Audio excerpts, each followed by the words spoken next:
Good afternoon and welcome to Coffee with Cade. We're so excited that you chose to spend your lunch break with us talking about pelvic floor issues. So our speaker today, our expert today is Diane Dallap, and she's a physical therapist at Medstar National Rehabilitation Hospital who works with pelvic floor issues every day.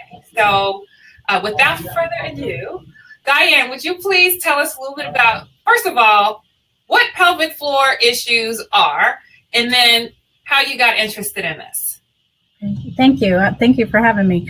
Well, I guess, first of all, I'm very lucky that I worked with someone that did this, I believe in like 2001, and was kind enough to kind of take me under their wing, because it is a population that's grossly underserved. I think it still takes quite a long time for people to come to a diagnosis, and there's a tremendous need there. So I was fortunate to have a mentor and kind of led me into this. So I've been doing this probably since about 2001. And I think it is more well known and talked about and hopefully being diagnosed more often and better, I guess would be another term. So pelvic floor issues, it's kind of a broad net. You can have problems where you're leaking. You can have problems where you're having trouble having a bowel movement. You can have pain with sex. Sometimes people are uncomfortable even after they've had one child. And so, what we do, and I think as rehab implies for any part of the body, is just try to create balance, appropriate level of tension in the tissue. And so, if somebody comes in and has pelvic pain, we're often focused on trying to relax the muscles.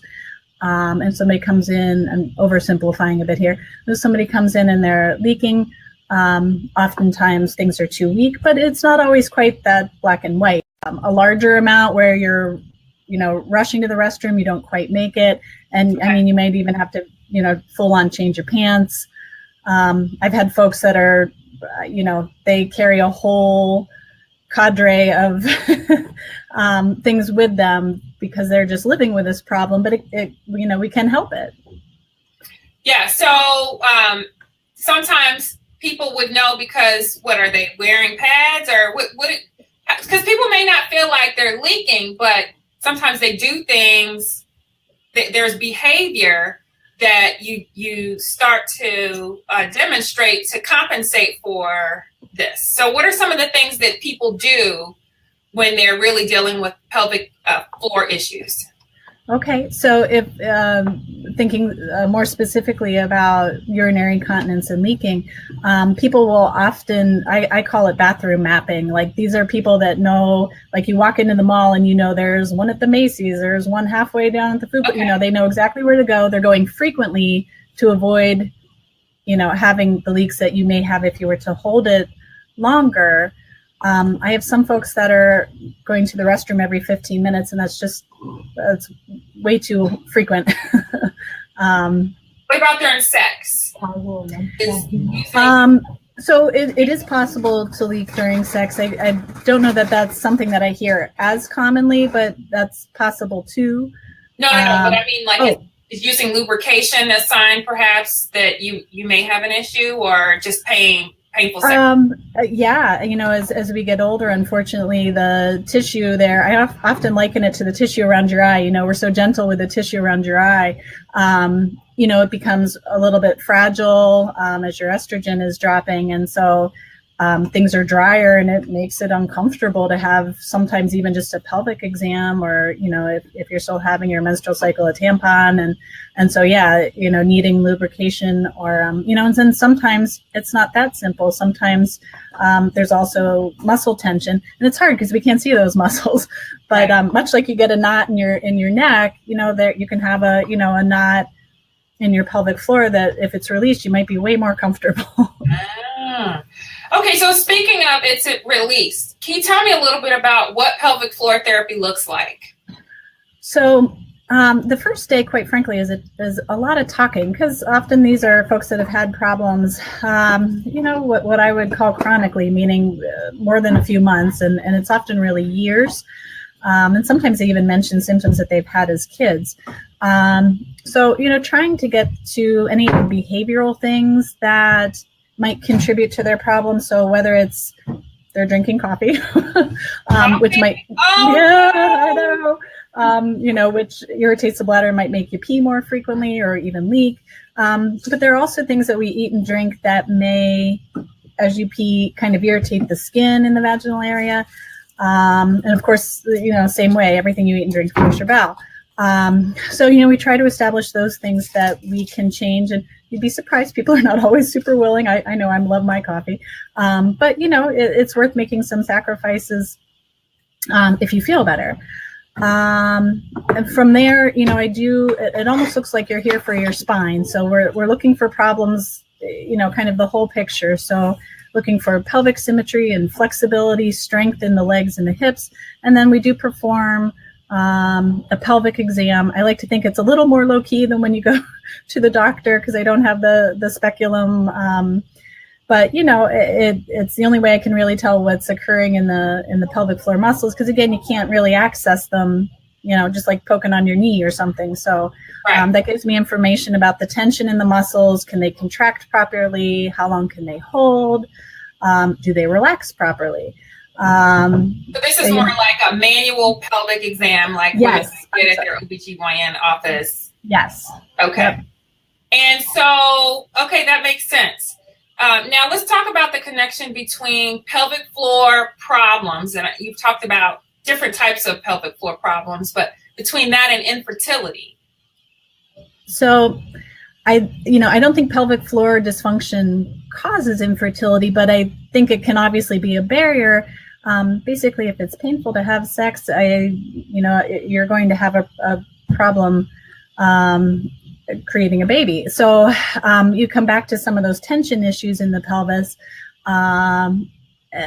Sometimes there's a painful episiotomy scar from a previous child, or again, maybe it's something that somebody's had their whole life. I've had some patients that have never even had a GYN exam because there's some anxiety and stress. So by loosening up those muscles, hopefully you make sex more comfortable, more enjoyable, and I think that will lend to improving your chances of getting pregnant. Now, when you say loosening up the muscles, I'm envisioning yoga. How are we loosening up the muscles? So as you mentioned earlier, I can do it manually.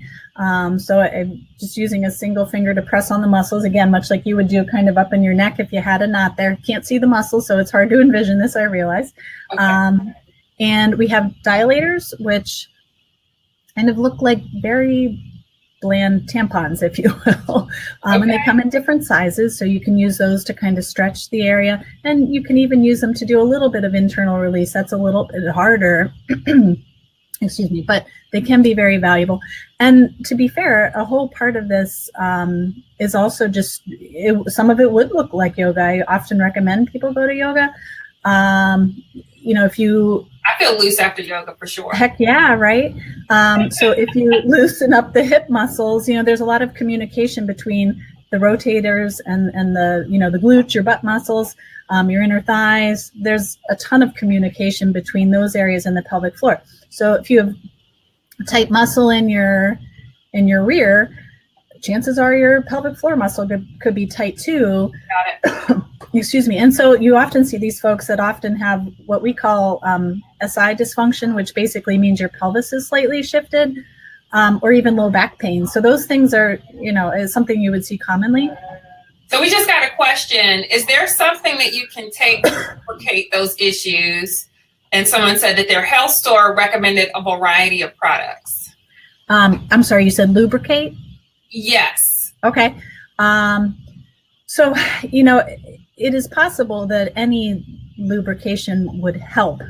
You do have to be a little bit careful. When I come in and when someone comes into me and they have, they might be a little bit more sensitive. I'm a big product of a big fan of hypoallergenic products. So there are some lubricants that are water-based, and that's what I try to use here. Some of them have propylene glycol. That's more drying. So again, for more sensitive skin, that might be a little tough. I have had, very rarely have I had somebody react to the water-based one that I use, but in those instances, vitamin E oil. Vitamin E oil. Yeah.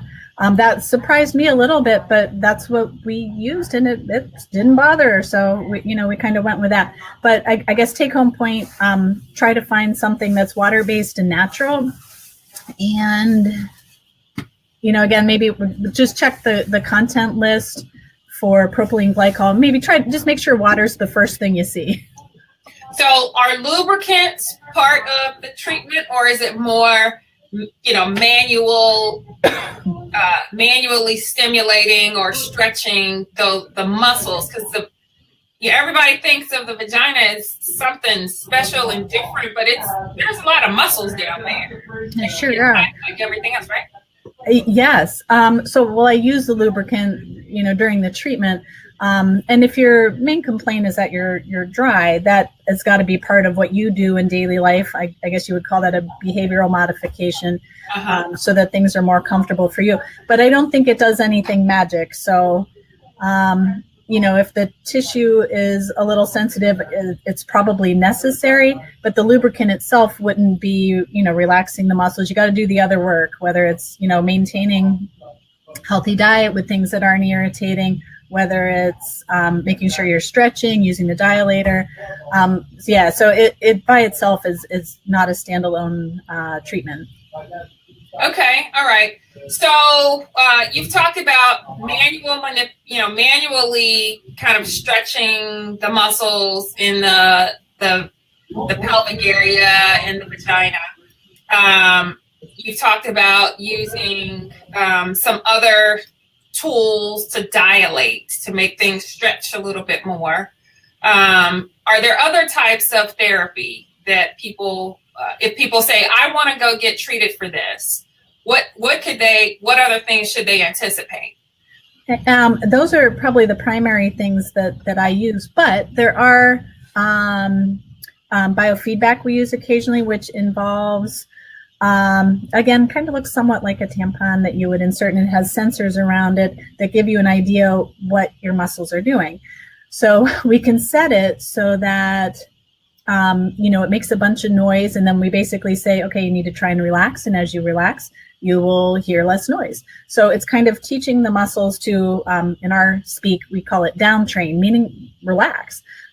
So if your muscles are very tight, and again, I'm going to use the analogy with your neck muscles and your shoulders, somebody that's walking around with their shoulders up in their ears because they're tense. If you often just relax those muscles, you find that you're in less pain. So we do have biofeedback unit that can help make patients aware of that amount, because they may be walking around, they don't even know that they're clenching so much. Now that's real. If you're upset, it's not just your shoulders that get tight. It can be your top as well, for lack of a more, I don't know, a nicer word, but you clench up everywhere. Yeah, and perhaps it is situational, which is where I think the dilators come back into play. You kind of have to build some confidence that, okay, this thing can be in there, it's not going to hurt. And, obviously it's real helpful if your partner's patient and understanding too. But, for a period of time, I usually request that they don't have sex, because that might flare things back up until you can kind of work through the dilators and get an adequate amount of stretch. Okay. There's always homework. Yeah. Okay, this is good. So, if people are looking for this type of support locally, I know you are at Medstar National Rehabilitation Hospital in Washington, D.C.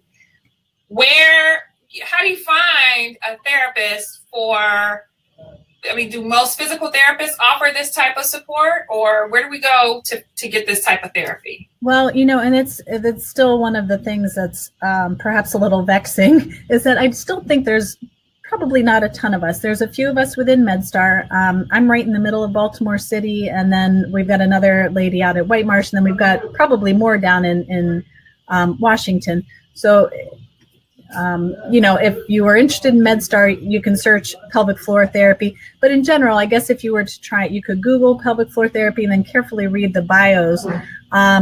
I have had patients say that they were told it was pelvic floor therapy, and it sounded like it was more just like a lumbar treatment. The other thing that you could try is if you go to apta.org, which is the American Physical Therapy Association.org, and if you put in find a therapist or find a PT, I believe is the link. You can scroll down and put, I believe it's the choice is either women's health or pelvic floor therapy. And then you should be able to put in a zip code and locate somebody, hopefully within, not an outrageous distance from you. Right. Okay, that's great. And what's the average amount of time that someone might need this type of therapy? I mean, is it like one and done, or do they come for 6 months, or? It does vary. And I don't know that there's specific research, but anecdotally, meaning my experience, I would say, sometimes the longer that you have this, it might take a little bit longer. So all the more reason when you first started noticing something off, please tell somebody. Speak up. But so, I have some people that might do pretty well in 4 to 6 weeks. Often I'll have patients come in twice a week. Sometimes once a week is fine. Again, it all depends on circumstances, insurance, patient schedule. And then I've had some that are with me for 3 to 6 months. Sorry to be a little vague with that, but it runs the gamut. Okay. Well, that's good. So are there any other, we've got actually a little bit of time left. Thank you everyone who's been contributing questions. We've got the expert on the line right now. This is something that people talk about a lot, but are often scared, or they think about it a lot and they talk privately. We've got an expert who treats this very issue every day. Please share your questions so that we can get some information and support. You've already said that you thought that yoga, you recommend yoga for a lot of people. Are there other things that people can do on their own, if they're not in a position where they can access someone like yourself and get treated professionally? So, I will often teach folks to do self-massage to the side of the hip, or, you have a partner that you're comfortable. So, not everybody's a great masseuse, but you can easily do it by yourself, lying on your side and just kind of working through, and you'll be surprised what you find. So if you imagine, if you're on your side, imagine your butt muscle, your glute, kind of like a big clock, and you go right in the middle of that glute. You often find a pretty tender area. So you could massage maybe 3 to 5 minutes on each side. And even the inner thighs, you could massage those yourself. You've got to watch with Pilates. I always want the core to be strong, and, we want stability through the pelvis and the core. But sometimes there's so much clenching of the abdominals and the pelvic floor involved with Pilates that, usually people take a break until we get things loosened up. That's not 100% of the time, but sometimes you do need to be a little bit careful with doing intense abdominal workouts. Okay, and when we talk about yoga, is this any type of yoga, or hot yoga, or are there things we should avoid if this is a concern? I'm not a yoga expert, so generally speaking, I would say, sure, try yoga. I love hot yoga personally, but it's not for everybody. But I do think there's great relaxation following hot yoga. So unfortunately, no specifics with the yoga, but you want to just watch putting stress in the area. So it sounds kind of silly, but the bike, if you ride bikes often, or even stationary bike, New Year's, everybody's out in the gym, the pressure that goes through the perineal, the crotch area, if you will, is often irritating. Even the elliptical, sometimes you've got to watch, like the seam of your pants can sometimes be irritating to the area. Horseback riding, not... pants, no tight pants. You know, jeans in particular, because you know how thick that seam is on jeans. Okay. So I find that people come in yoga pants, that's okay, but probably the looser the better. Horseback riding is the other one that comes up, but that's not a common one. Okay, so avoid anything that's putting pressure on your pelvic area. So we talked a lot about women and pelvic floor issues, but is this just a woman thing, or do men also have pelvic floor issues? They definitely can. I treat only women at this point, but there's definitely pelvic floor therapy for men as well.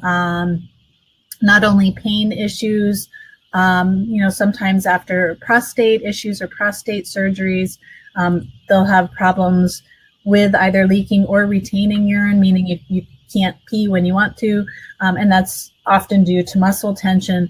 So yeah, definitely same thing for men, tell somebody and they'll find you an avenue to help make it better.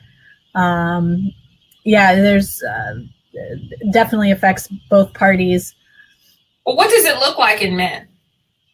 Well, I've had folks that have rectal pain, or as I mentioned a second ago, just that they feel like they have it almost mimics what an enlarged prostate would look like, even though they've had it treated. They have trouble initiating like a urine stream. They have sometimes pain with urination. Maybe feel like they're not emptying completely, or have to go frequently. Again, you get into some bad habits when you have the discomfort in the area, because then you just continue to go to the restroom way more frequent than you should. And maybe I should clarify, what we consider normal urinary frequency would be probably about 2 to 5 hours. Not everybody's on the 5-hour path, but hopefully you can sit through a movie is usually my bare minimum goal. Okay. I think those are patterns that you start to see in both men and women. So going at nighttime, is that kind of an indicator that this may be an issue? If you're going once or twice a night, every night? What I've been taught is that some of that is age related. Unfortunately, I think is once you hit like 60, 65, you're probably going to get up at least once, maybe twice. Anything more than that, and I feel like we need to fix something. If you're under 65, 0 to 1 time is usually my goal. I think a lot of that, so again, behavioral things. What are you drinking? Is it anything that's irritating to the bladder? Bladder irritants, caffeine, alcohol, anything acidic, smoking, a lot of healthy foods, but I think the biggest things are probably the caffeine, the sodas, and alcohol. Not only avoiding those, but perhaps making sure you're not having those close to bedtime. But I think if throughout the day you're going to the restroom too frequently, you're kind of training the bladder wall and your brain that that's the amount that it can hold. So when in actuality, it can probably hold a much greater volume, but you've kind of now trained it that way. So it's giving you the signal that you need to run to the ladies' room. And I think some of that carries over into nighttime, so that you also can't hold as long as you should at night. You're generally not having much fluid intake while you're in bed, and should be producing less urine while you're in bed. So, you shouldn't have to get up as often. So, if you're above 65, 1 to 2 times, okay. More than that, let's try to fix it. And is it actually fixable? Like at the end of a treatment, should you expect that you will have less pain with intercourse, or is this about kind of learning to navigate life with the symptoms? Yeah. Well, I'm biased, but I think it is something that we can often improve. Maybe it's not 100%. Often folks do really well and they walk out with minimal to no problem. But I feel like most of the time we can make a nice improvement. It doesn't happen on the first treatment. Every once in a while it does. I guess I get lucky. But for the most part, it takes at least a few treatments. Probably not a perfect rule of thumb, but I think if you catch it sooner, you can reverse it sooner. Okay, so catch it fast. It is an issue. It is treatable. And in addition to learning how to live with symptoms, you can actually get better. Yeah. It affects men and women. Yes. And some of the symptoms are leaky bladder, you're kind of peeing on yourself a little bit, having a hard time having bowel movements, right? Yeah, that can fall into this category too. And you often see folks that have a combination of these things. So in other words, it's not just that they have pain with sex. Like the more you talk to them, you learn that, okay, well, there's this weird little glitch with the bladder and then also their bowel movements. So oftentimes the folks have trouble having bowel movements. They're not going often enough, or it's really painful when they go. Diet can, again, be a huge contributor, exercise. But tension in those pelvic floor muscles will make it so that things don't relax properly to push things out. So that can definitely be part of the whole cluster of symptoms as well, if not a standalone symptom or standalone diagnosis or problem. Okay, all right. So are there any other things that people should be mindful of if they think they may have this? Any other kind of parting words that you have for people? Well, I think the biggest thing, I've probably said it 4 times already, is just tell somebody. Don't let it go too long. Like I feel like I have a ton of folks that are like, oh, my sister has this and so does my mom. And I'm like, tell them to come in, Right. So just talk to somebody about it. You've got knowledgeable folks such as yourself that, if you mentioned it to someone, you might go down a path that makes your life a lot more enjoyable. And so I think some people just accept it, that they're going to have to pee all the time, or they don't leave the house as much, or they don't like to take car trips that are beyond an hour or something. But I guess I'm always cautiously optimistic that we can improve upon those things. I think just generally staying healthy. Oh, yeah, another huge thing is people stop drinking water when they have these problems. So water intake, not only for the health of the bladder, if you have really concentrated urine that's irritating to the bladder, and it's just generally not healthy. Every single cell in your body needs water. So drink water. Yeah, drink water. And again, it can have a positive effect on the bowels as well. Yes. So, Diane, thank you so much for appearing on today's show. As you know, and as everyone else knows, this is Coffee with Cade, and we begin and end each program with the narrative, what's in your cup? Diane, what's in your cup? Well, I do in fact have coffee in my cup. Okay, well, good. But I enjoy it. Prepare for the program, and there is water in my cup. So, and for those of you who would like to follow up with Diane or get more information about a pelvic floor therapist, we will have a beautifully edited version of this available probably over the next day to 2 days on the Cade Foundation social media pages. Also, last reminder, our family building grant applications are due by February 1st. So if you are struggling with infertility and have a need for financial support for either adoption or fertility treatment, the Cade Foundation does offer grants of up to $10,000. And you can get information about that at our website, www.cadefoundation.org, on the grant page. Thank you. Have a great afternoon, and I'll see you on February the 5th for our next edition of Coffee with Cade. So until then, have a great afternoon. Take care. Be safe, everyone. Bye-bye. Thank you. Diane? Yes.